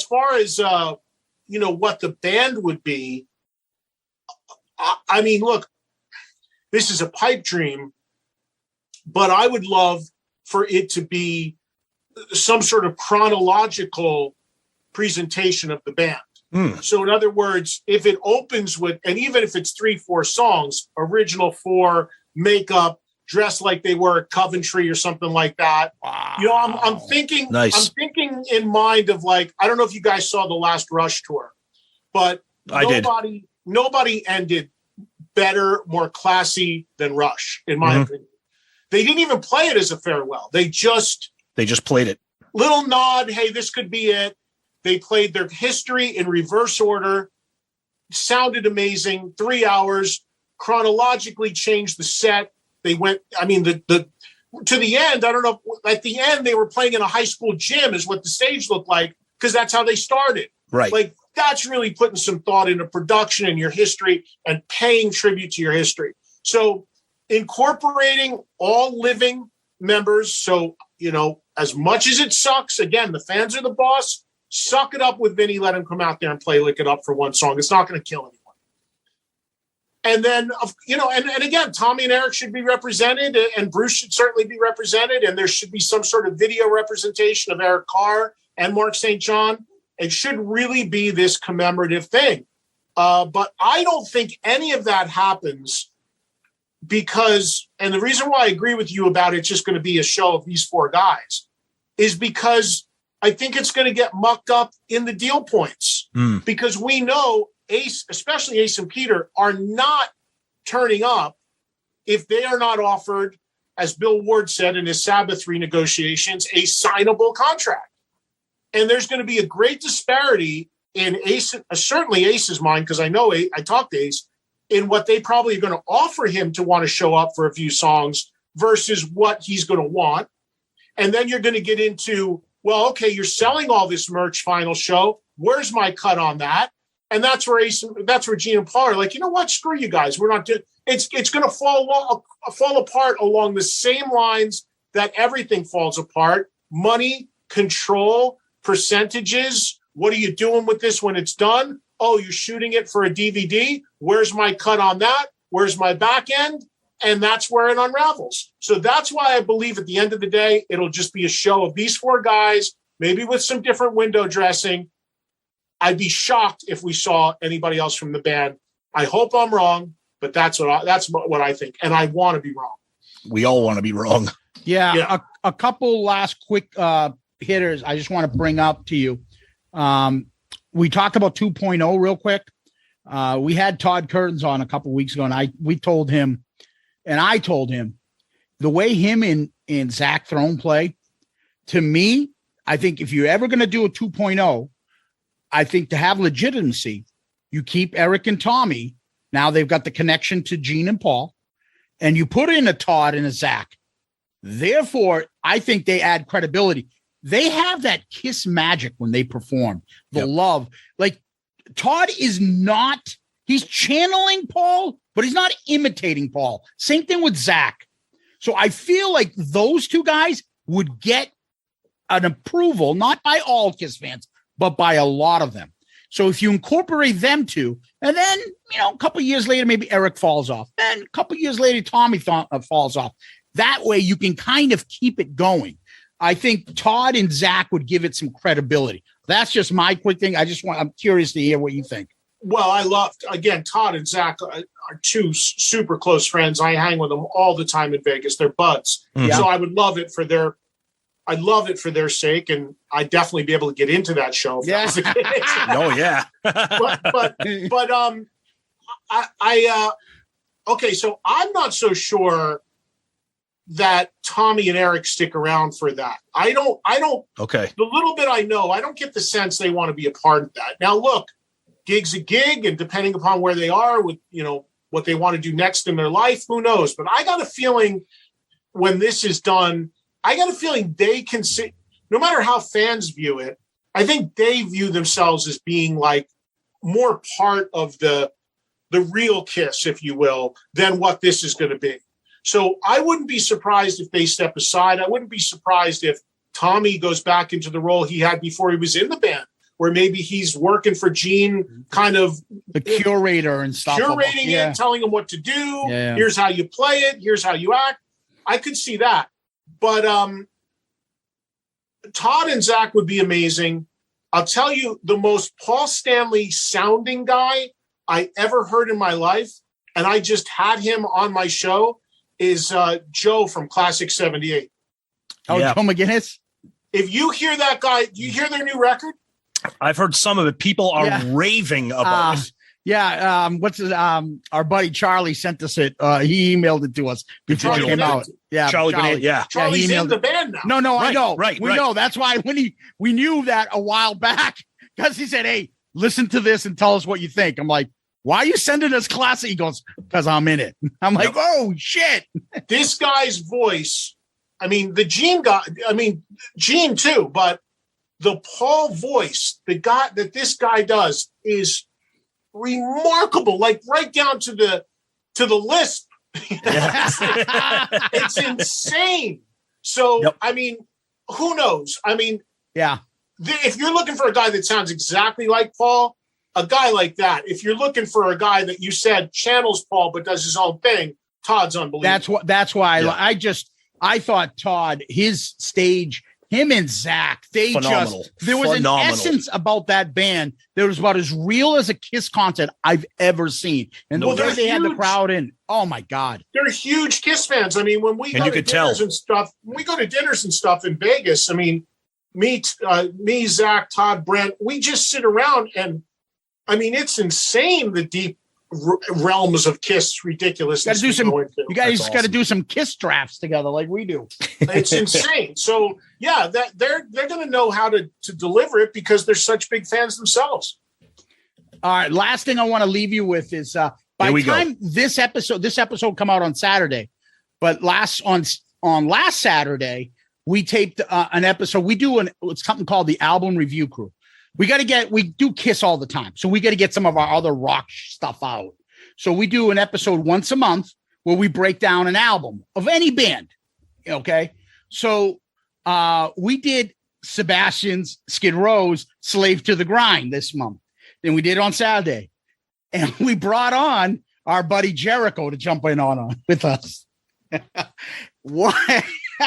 3.5 hours of talking to Slave to the Grind with Jericho. Now, I thought there'd be a little bit of controversy in there. He fucking loves that album. And he was just full of compliments on Sebastian's vocals and his performance and him as a rock star. And I hope those two kind of patch things up. But wow, was that fucking fun. Well, that's I got to go back and listen to that. And I mean, the Skid Row guys are buddies. My God, being Jersey guys. I was going to say that Jersey connection. I mean, I knew them before they were signed. Yep. I knew them before Sebastian was in the band. Yeah. They had a singer before him. And I used to go see them all the time in the clubs with him. I remember how the world changed when Sebastian showed up as the new singer and how huge that was. And, I remain friends with all that entire camp, all sides of it. I mean, Sebastian is probably the most loyal listener of my radio show I have. He listens every day. And we went to dinner and then we went to that show because he now lives in Vegas. And the Skid Row guys I just saw last weekend because I hosted a festival in Key West that they played. Yeah, we saw some of those videos that you shared. Yep. Yeah. Yeah, it was great seeing them. And I mean, unfortunately, that's all right. Ace and Peter coming back or back with Skid Row? What's more likely to happen? That's a good one. Putting you on the spot. That's a good one. You mean in a full-time capacity? A concert. Even a one-off. In a one-off? I think as a one-off, Ace popping up with KISS is more likely. Wow. I think as a full-time, like, we're back, here's a reunion tour for you, Skid Row with Sebastian. Okay. Yeah, I hope they make it up because that album really bridged the gap and changed things. I walked into my freshman year in college to meet this guy. First day in there, I blast my surrounds. I had the speaker system. You had the CD player. You had the turntable. You had everything. So I blast Monkey Business my first day in college, September 1991. And that memory stuck with me, that album. Boy, was that when that came out, I thought it was a game changer. So I have so many Skid Row stories, like I said, having grown up with those guys. And when you talk about Monkey Business, I remember they were opening for Aerosmith, Nassau Coliseum. Yep. Mm-hmm. And I was backstage and Snake calls me into the tuning room and he goes, "Come here, I want to play you something." And he played me that little intro piece, the open of Monkey Business. That little part. And I go, "What's that?" And he goes, "That's a new," I just hit my camera. He goes, "That's a new song I'm working on for the next record." He's like, "What do you think?" I go, "It sounds cool." And he went into the riff part and all that. I was like, "Yeah." And here's the thing, though, about Skid Row that they don't get enough credit for. they're the one band from that era that got heavier with every record. So yeah, I actually referenced your love for Subhuman Race during our episode on Slave to the Grind. We say it. So if you think about it, first record, millions of copies, 2 or 3 huge songs, and most bands, especially 89, 90, 91, are going to answer that by making a softer, fluffier, more produced, more commercial record to capitalize on all that radio. Right. They went the other way. Mm-hmm. And then Subhuman Race, which tragically most people don't know that record. It's the last one with the original band, is actually my favorite Skid Row record. There was no hit on it, but it is an insanely heavy record. And I listen to it every day still like it just came out. All 3 records I love, but I actually I'm probably the lunatic that actually loves the 3 in reverse order in terms of my favorite. Wow. But they're phenomenal songs. They're great players. They still all are. Look, those Snake and Scotty are 2 unbelievably underrated guitar players. Rachel's super underrated bass player and songwriter. And Baz, I mean, I saw him do Slave to the Grind twice recently for the anniversary. I don't know how, like, that bar was set here vocally on that record.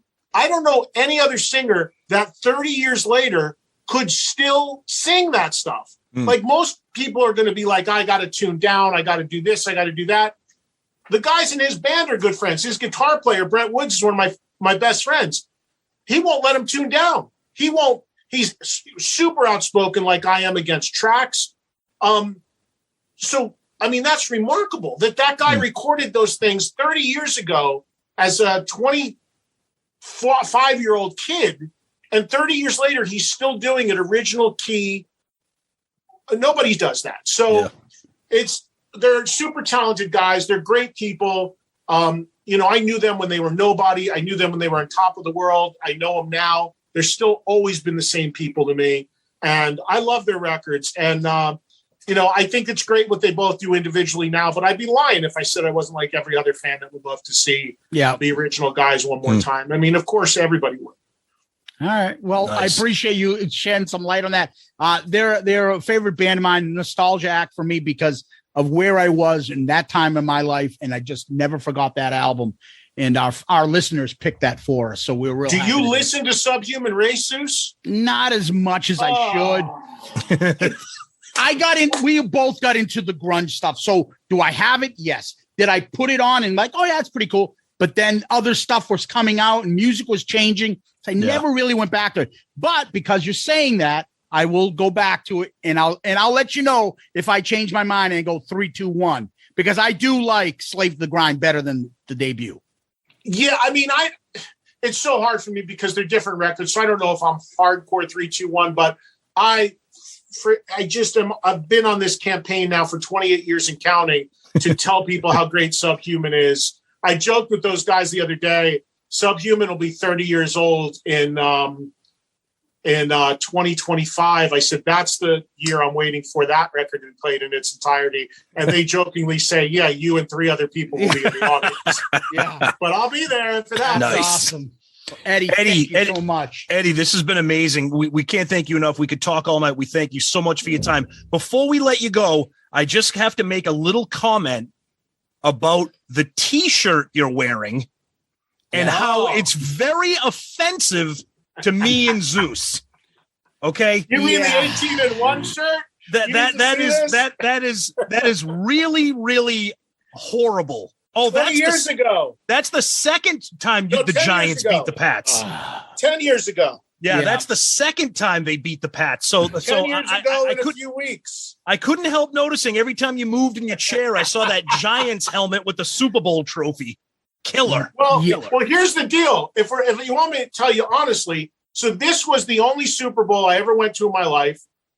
Obviously, I'm a massive Giants fan. We know. If you look at this shirt, this does not show you an outcome. No. I bought this prior to the game. Wow. Yeah. So this is just commemorative of the game. It doesn't say who won because this was done before the game. Amazing. And I actually don't have I have the seat cushion from when I was at the game, but I actually don't have anything from when we actually won. Yeah. But that was the only time I ever went to a Super Bowl in my life. Good for and you. I will never forget that last. People forget that last pass into the end zone that Brady threw was this close. No, the end of the Super Brady. Bowl. Oh yeah, Brady threw. It was almost a heartbreaking last second loss for the Giants. Mm-hmm. And look, when you consider how pathetic my football team is now, Tom, let me have this, will you? Yeah, you can have it. I will leave you with this. This is my 2004 Red Sox team. I don't know if you remember that team, what they did to your Yankees. But I'm a Mets fan. He's a Mets fan. Yeah, Buckner, baby. Well, I don't have it. Oh, here we go, Buckner. I'm thinking of Mookie Casada. Well, I'm wearing it in honor of David Ortiz getting into the Hall of Fame, but I got you. All right, you got us. I'm Mets all the way. I couldn't care less about the Yankees. You can shit all over them for all I care. How about your Rangers? You a Rangers fan? I grew up a Rangers fan, but I'm not really into hockey anymore. What about Devils? I don't really follow hockey like I used to. Okay. Well, I was a Nets fan. I was a Nets fan when they played in New Jersey. I still watch the Nets a little bit, but I lost. I don't watch hockey like I used to for whatever. I don't reason. have anything over on you with the Mets in the Giants. We don't have anything. We're stuck. We'll think of something. Eddie, this has been amazing. Thank you again so much. We had a blast talking all this, and especially thanks for the little extra Skid Row conversation at the end, buddy. We appreciate it. Thank you so much. Anytime, guys. Good to talk to you, and hopefully get to see you somewhere soon. Absolutely. Thanks again, Thank Eddie. you, Eddie. Can you hold on one All right, second? guys. Yeah, great stuff. I mean, we touched on everything. We talked about Creatures Fest, Ace, Vinny, the biography, the tour, the set list. 2.0. Yep, 2.0. We actually then got a little bit of conversation at the end there about Skid Row and all that stuff, you know, because of the album review crew episode. Just great stuff from Eddie. Yeah, I again, we could just go on and on and on.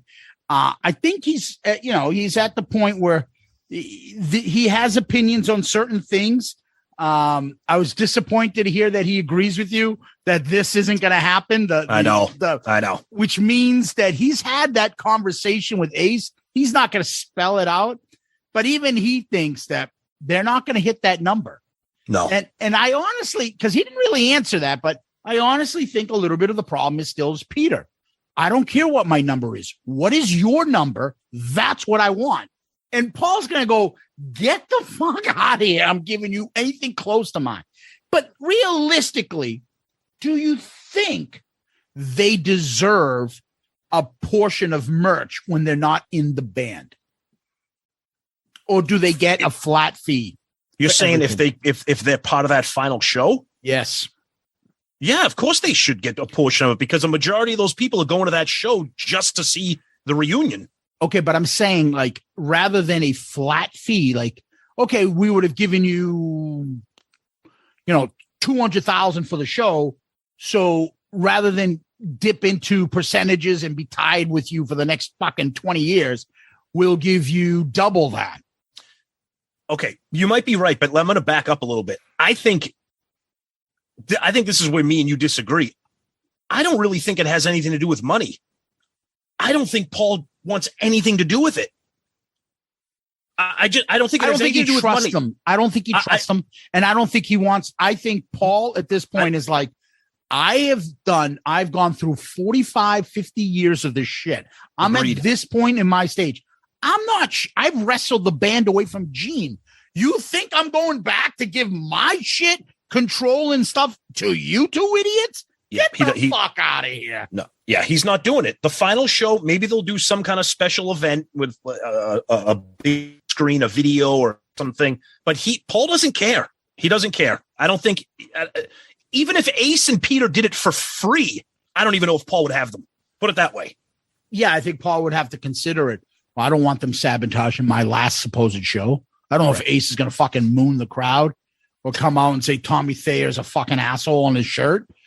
Like, I don't know what he's going to do. I mean, I don't think Ace would, but I'm just saying, like, I think Paul's like, I'm not dealing with that shit. Nope. I agree. So, I mean, we can leave this for a further conversation where we can do, what do we think is going to happen? Just a last show kind of a thing. And that's great. And I do like the idea of, starting off the show with the original 4. They leave, they come back, they leave, they come back, and then maybe come back at the end again, and everybody does Rock and Roll All Night or something like that. I don't know. But there's a lot there to be discussed. There's a lot there to analyze and break down. And we're lucky to have Eddie back on again. And hopefully this will be a reoccurring feature for us. Yeah, absolutely. It was great. And whenever that final show does come, I want to have Eddie on to kind of break it on down. So he was great. He was great. Yeah, we've come a long way from our bitching and shit about stuff with him. I mean, there's still stuff we disagree. I completely disagree with him about. Yes. We've already had that discussion. You can listen to Eddie Trunk 1 about, whether it's a big deal of new members versus old members, when he talks about specifically, well, they're wearing the makeup. It's half the band like that, but it's not like KISS was a original foursome and they dropped out of sight with the original 4. Then they came back with 2 new members. Right. KISS continued with 2 new members several times over many, many years. So people were used to KISS with a new drummer, a new guitar player. So we were okay with that stuff. So I don't think it's the same thing to say, oh, now they're half that. It's not. I was really surprised by his take on KISS 2.0 and how he thought that was more viable for him than what they have now. Yeah. In terms of a half of a cover band versus a real, that was kind of surprising. I mean, I even acknowledged it. I said it to him. I said, Eddie, I know you don't like Eric wearing the Catman and Tommy wearing the Spaceman. I know you don't, and that's okay. But it was a great conversation. Eddie's honest, and he comes right out, and we had a great conversation even after the recording ended. So, like you said, we've come a long way with our relationship with Eddie. Yeah. Tom, what we do next is question of the week. You got one? All right, here's a fun one from longtime listener, fan of the show, Graham Richley. Okay. He says, if Paul Stanley had chosen a different name instead of Paul, would Ace have simply been known as Paul Freely? And Paul Freely. I'm sorry I had to throw that in, but go ahead. And if so, would Ace have seemed far less cool and spacey if he was just known as Paul Freely lead guitar? Of course he would. Like Paul Freely. How you doing? It's me, Paul Freely. Hey guys, Stanley Ison, Star Child. It was Paul. Come on, I think that's a funny and an interesting question, which is why I wanted to read it. Because he's right. The name Ace just conjures up such a thing that if it was like, it's so cool. Yeah. Like you said, Paul Fraley. What's your name? Archibald Fraley. Like, come on. Ace. He's Ace. Right. With Eighth. Yeah. The good question, but no. Ace gives him that name adds to his coolness. Absolutely. No, it's a great question, Graham. And it was just something fun to talk about. You're right. The name gives him all that power. Tom, where can people find us? All right. Our email, shoutitoutloudcast@gmail.com, shoutitoutloudcast@gmail.com. Please send all your emails, comments, feedback, questions. We do our best to try to read them all during the show, but sometimes we don't, or sometimes you don't want us to, but rest assured we're reading every email that comes into our inbox. So please keep them coming. And of course, our social media, Twitter, Facebook, Instagram, send us those direct messages on all those, very active. Tag us, comment.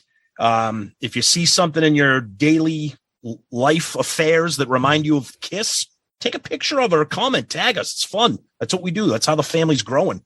We got our Facebook group, the Shout It Out Loudcasters, which is tons of craziness and silliness. If you're a humorless KISS fan, go elsewhere. Yeah. It's not just humorless KISS fans. They're humorless podcasters out there too. Yeah.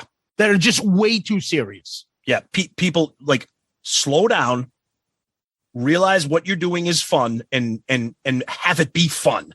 Yeah. Nobody's reporting on the Pentagon Papers here. Calm the fuck down, everybody. Nobody's that important. We're talking about like KISS. We're talking about fucking hair metal bands and shit.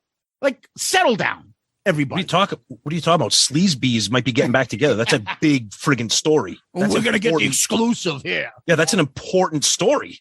That's breaking news. I mean, I understand that there might be an opening on the Supreme Court. We're not talking about that. We're talking about the Sleazebees reunion. We're very important people. What's the guy from fucking Office Space? I'm a people person. I'm a people person. God damn it. What's wrong with you people? So you physically bring it over? Well, no, my assistant does. So what do you do? I love that he looks at it and goes, why don't you tell us what it is you do here? Tell us why your podcast is so important. I inform people. I'm a people person. I tell people when CDs are going to go on sale. Damn it. I tell people. Here we go. This is what happens. I tell people when fucking the Hanoi Rocks fucking cover band is playing the local fucking bowling drum. It's important stuff. I do. That's critical news in the world of rock.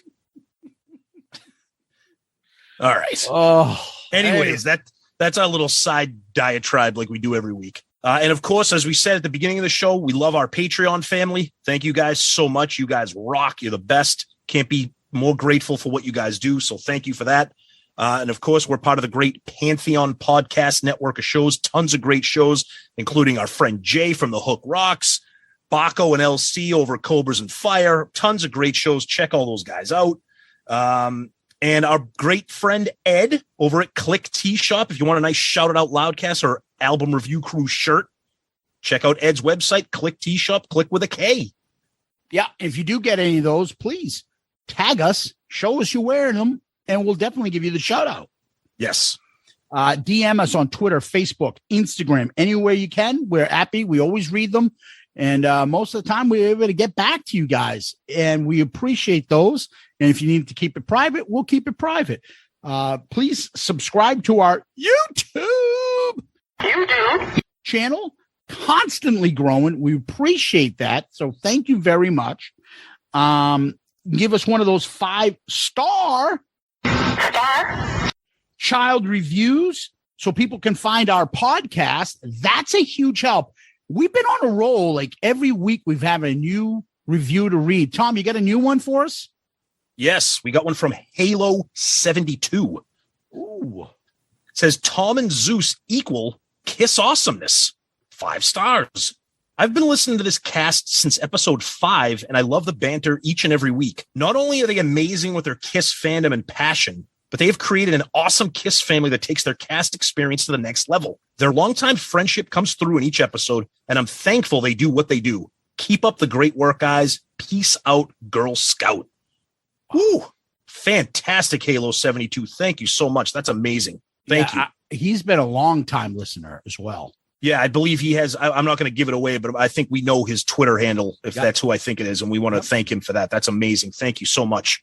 And I'll repeat the email, shoutitoutloudcast@gmail.com, shoutitoutloudcast@gmail.com. So thank you guys for another great episode this week. What a way to end this month. So, Tom, we always end on famous last words. You got any? Oh, yeah. Take me to the jungle, honey. We're living in a human zoo. Get you turning tricks for money. I'd rather roll around with you. Great. You do. You do? You say you like to dance. I think I'll take a chance. Ooh, baby, maybe it's time for romance. Another visit by Louis Armstrong. Welcome to Shout It Out Loudcast. No, that's Vince Neil. And what was that awesome new Twitter handle? Fat Vince is out of breath. Oh my God. Anyway, Tom, thank you. Eddie Trunk, thank you. Loudcasters, thank you. Kiss Army, thank you. Eddie Trunk, huge thanks to you. Thank you so much. What an awesome, fun episode for us. We hope the listeners enjoyed it. Patreon, thank you. Loudcasters, everybody, you guys rock. Zeus is always my friend. Thank you. Peace out, Girl Scout.